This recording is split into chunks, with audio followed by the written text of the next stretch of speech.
அடைக்கலம் காத்தான் அடைவார்க்கு முதன் அடைவோர்க்கினியன் ஆடலரசன் ஆடல் அழகன் ஆடலேற்றான் ஆடல் வல்லான் ஆதிபகவான் ஆதிபுராணன்னு 1000க்கும் மேற்பட்ட திருப்பெயர் கொண்டவர் தான் சிவபெருமான். சிவபெருமானுடைய அடையாளமா தான் இமயமலை கருதப்படுது. இமயமலை மேல படுற கங்கை நதி கீழ் நோக்கி பாஞ்சு புனித நீரா ஆகுது. அதே மாதிரி சின்ன இமயமலையா கருதப்படுறது தான் சிவலிங்கம். சிவலிங்கத்துக்கு மேல சாதாரண நீர் ஊற்றப்பட்டாலும் கீழ் நோக்கி புனித தீர்த்தமா அமைது. அது தெய்வீக தன்மையும் பெறுது. வணக்கம் நண்பர்களே, நான் உங்கள் தீரும். ஆதியும் அந்தமுமான சிவபெருமான் கூட பிணைக்கப்பட்டிருக்கிற அறிவியல் உண்மைகளை தான் இந்த வீடியோல நம்ம பார்க்க போறோம். உள்ள போய் தெரிஞ்சுக்கலாம் வாங்க. சிவனின் பாம்பும் விசுத்தி சக்தி இணைப்பும். சிவன் கழுத்தை சுத்தி இருக்கிற பாம்பு இது வெறும் அடையாளம் மட்டும் இல்ல, இதுக்கு பின்னாடி ஒரு மிகப்பெரிய அறிவியலே அடங்கியிருக்கு. நம்ம ஆற்றல் உடல்ல மொத்தம் 114 சக்கரங்கள் உள்ளன. இந்த 114ல 7 சக்கரங்கள் பத்தி தான் மக்களிடையே பேசப்பட்டு வருகிறது. இந்த 7 சக்கரங்கள்ல ஒன்னான விசுத்தி சக்கரம் நம்ம தொண்டை குழியில இடம்பெற்றிருக்கு. இந்த குறிப்பிட்ட சக்கரம் பாம்பு கூட மிக வலுவாக இணைக்கப்பட்டிருக்கு. விசுத்தின்ற வார்த்தைக்கு விஷத்தை நிறுத்துவது அப்படின்னு அர்த்தம். பாம்புக்கு விஷத்தை நிறுத்தக்கூடிய ஒரு சக்தி இருக்குது, அது நம்ம எல்லாருக்கும் தெரியும். விசுத்தி என்ற சொல்லுக்கு வடிகட்டின்னு இன்னொரு பேரும் உண்டு. நம்ம உடல்ல இருக்கிற விசுத்தி வலுவடைஞ்சா நம்மளுக்குள்ள போகக்கூடிய தீய சக்திகளை வடிகட்டக்கூடிய ஆற்றல் நம்ம உடம்புலயே உருவாகும். மேலும் சிவபெருமானுக்கு விஷகந்தா நீலகண்டன்னு பெயர்களும் உண்டு. இந்த பெயர்களுடைய அர்த்தம் தனக்குள்ள தீய சக்திகளை நுழைய விடாதவன் அப்படின்னு அர்த்தம். விஷத்தன்மைன்றது நாம உட்கொள்ற உணவுல மட்டும் இல்ல, நம்ம நினைக்கிற தவறான எண்ணம், தவறான ஆற்றல், தவறான உணர்ச்சி, தவறான செயல்கள் இது மூலமாகவும் இருக்கும். விசுத்தி மூலமா அவைகளை வடிகட்டி எறிவதை தான் சிவபெருமான் கழுத்துல பாம்போட நமக்கு குறிப்பிடுறாரு. சிவன் பிறைக்கு பின்னால் மறைந்திருக்கும் அறிவியல். சிவபெருமானுக்கு பல பெயர்கள் இருக்குது. அதுல ஒண்ணுதான் சோமா மற்றும் சோமசுந்தரன். சோமான்ற வார்த்தைக்கு பொதுவா சந்திரன் தான் அர்த்தம். ஆனா இங்க சோமான்ற வார்த்தைக்கு போதைன்னு இன்னொரு அர்த்தமும் இருக்கு. எதனால இந்த போதையை சந்திரனோட குறிப்பிடுறாருன்னா, நம்ம எவ்வளவு போதையில இருந்தாலும் மிகுந்த எச்சரிக்கையோடனும் முழிப்போடனும் இருக்கணும். அதுதான் தன்னுடைய தலையில பிறை சுமத்தி சிவபெருமான் நமக்கு குறிப்பிடுறாரு. ஆனா அதையெல்லாம் கட்டுப்படுத்தி நம்ம மனம் மகிழ்ச்சி, துன்பம், கோபம்னு பல நிலைகளுக்கு ஏற்ற மாதிரி மாறுது. இதையெல்லாம் உணர்த்துற விதமா தான் சிவபெருமான் தலையில பிறை சூடியிருக்காரு. திரிசூலத்தின் உண்மைகள். சிவனோட திரிசூலம் 3 அடிப்படை அம்சங்களை குறிக்குது. இதுதான் நம்ம வாழ்க்கையோட அடிப்படை பரிணாமங்களாகவும் கருதப்படுது. இவை இடா, பிங்களா, சுசும்னான்னு அழைக்கப்படுது.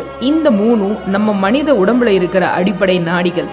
இடது, வலது மற்றும் நடுப்புறத்துல திரிசூலத்தின் அமைப்புல தான் காட்சியளிக்கும். சிவபெருமானோட திரிசூலமும் மனித உடம்புல இருக்கிற அடிப்படை நாடிகளும் ஒன்றுக்கொன்று ஒற்றுவிக்கப்பட்டுள்ளது. சிவனின் பறை ஒரு இசை கருவி மட்டுமல்ல, தம்ரு என்று அழைக்கப்படும் உடுக்கை நம்ம உலகத்தோடைய ஒரு அம்சத்தையே குறிப்பிடுது. அது எப்பொழுதும் விரிவடைஞ்சு அப்புறம் சரியும். உடுக்கையை நாம உத்து பார்த்தா அதோடைய 2 நூல் பகுதியும் ஒரு பக்கம் சரிஞ்சு மறுபக்கம் விரிவடை, ஒன்னு ஏத்தமா ஒன்னு இறக்கமா வரும். இதுதான் மனித இதயத்தோட சிவபெருமான் இணைக்கிறாரு. இதையே நம்ம இதயத்தோட பார்த்தா அது ஒரு நேர்கோடு மட்டும் இல்ல, மேலும் கீழும் செல்ற ஒருவித தாளம் ஆகும். இந்த முழு பிரபஞ்சமும் தாளங்களால நிறையப்பட்டுள்ளன. சர்வம் தாளமயம். இதைத்தான் உடுக்கையில இருந்து எழும்புற சத்தம் நமக்கு புரிய வைக்குது. சயின்ஸ்ல ரொம்பவே ஃபேமஸான தியரி தான் குவாண்டம் தியரம். இத பல நூற்றாண்டுகளுக்கு முன்னதாகவே சிவன் கிட்ட இருந்து உணர்ந்த யோகிகள் அத்வைத்தம்னு சமஸ்கிருதத்துல இந்த தியரத்தை குறிப்பிட்டிருக்காங்க சிவபுராணங்கள்ல. சிவன் காளையின் சின்னம். நம்ம இந்திய கலாச்சாரத்தோட மிகப்பெரிய நல்லொழுக்கமா கருதப்படுறது தான் காத்திருப்பு. இந்த காத்திருப்பு ஒரு மிகச்சிறந்த அடையாளம் தான் நந்தி பகவான். வெறுமனா உட்கார்ந்து காத்திருக்கிறது தான் நம்மள தியான நிலைக்கு கொண்டு செல்லுது. அதையே தான் காலம் காலமாக நந்தி பகவான் செய்கிறார். அவர் சிவபெருமான் நாளைக்கு வருவார், இன்னைக்கு வருவார்னு எதிர்பார்க்கவில்லை. சிவனுக்காக காலம் காலமாக காற்று கொண்டிருக்கிறார். அந்த குணத்துக்கு பேர் தான் ஏற்பு திறன். நம்ம கோயிலுக்கு போகும்போது நந்தியோட தரத்தை தான் கொண்டு இருக்கணும். இந்த கோயில நம்ம கும்பிட்டா நம்ம சொர்க்கத்துக்கு போவோம்னு எந்த ஒரு எதிர்பார்ப்பும் இல்லாம கடவுளுக்காக ஒரு மனதோட காத்திருங்கள். அதைத்தான் நந்தி பகவானுடைய சிலை ஒவ்வொரு சிவன் கோயிலையும் நமக்கு உணர்த்துது. பிரார்த்தனைனா நம்ம கடவுள் கூட பேசுறதுக்கு முயற்சிக்கிறோம், தியானம்னா நம்ம கடவுளுடைய சொற்களுக்கு செவிசாய்க்க முயற்சிக்கிறோம்னு அர்த்தம். இரண்டுக்கும் வெவ்வேறு பொருட்களும் இருக்கு. சிவனின் 3வது கண். சிவனுக்கு 3 கண்கள் இருக்கிறதுனால அவர் திரியம்பக்கான்னு அழைக்கப்படுறாரு. 3வது கண்ணுனா நெத்தியிலிருந்து பிளக்கப்பட்ட ஒரு கண் அப்படின்றது அர்த்தம் கிடையாது. நம்ம உடலோட ஒற்றி இருக்கிற 2 கண்களும் வெறும் உறுப்புகள் தான். தான். நம்ம நெற்றியில இருக்கக்கூடிய மூன்றாவது கண் எப்போ திறக்கும்னா நம்ம கூட இருக்கிறவங்களுக்குள்ள இருக்கிற சிவபெருமான் நம்ம பார்க்க பொழுதுதான். ஒவ்வொருத்தருக்குள்ளேயும் ஒரு விதமான சிவன் இருப்பாரு. அந்த சிவனை நம்ம எப்ப உணர்கிறோமோ அப்பதான் நம்மளுடைய மூன்றாவது கண் திறந்து மற்றவர்களுடைய உள் உணர்வை நம்மளால படிக்க முடியும். இந்த மூன்றாவது கண் மாயம், கோபம் மற்றும் பல விஷத்தன்மை கொண்டவற்றை எல்லாம் ஆழமாக நம்மளுக்கு காட்டுது. இது உயிர் வாழ்வதற்கு தேவையான வழிகளை மட்டும் காட்டுறது இல்ல, வாழ்க்கையுடைய முழுமையான நோக்கம் அதோடைய அர்த்தத்தையும் சேர்த்து நமக்கு காட்டுது. சிவலிங்கத்தை நம்ம பார்த்தா 3 குறிகள் இருக்கிற ஒரு தூண் மற்றும் அதுக்கு கீழே ஒரு டிஸ்க் மாதிரி நம்மளுக்கு தெரியும். நீல்ஸ் போர் அப்படின்ற ஒரு ஸ்பானிஷ் விஞ்ஞானி தான் எந்த ஒரு சிறிய பொருளும் நியூட்ரான், எலக்ட்ரான் மற்றும் ஆட்டம்னால தான் உருவாயிருக்குன்னு நம்மளுக்கு விஞ்ஞானத்து மூலமா சொல்லியிருப்பாரு. அந்த காலத்துல புரோட்டான், நியூட்ரான், ஆட்டம், எலக்ட்ரான் போன்ற ஆங்கில சொற்களுக்கு மாற்றா பிரம்மா, விஷ்ணு, சக்தி, மகேந்திரன் என்ற வார்த்தைகளை பயன்படுத்திட்டு வந்தாங்க அந்த காலத்து சமஸ்கிருத முனிவர்கள். அந்த சமஸ்கிருதம் அப்படின்ற வார்த்தைக்கு கூட சர்பா அப்படின்ற வார்த்தையை பயன்படுத்திட்டு வந்தாங்க.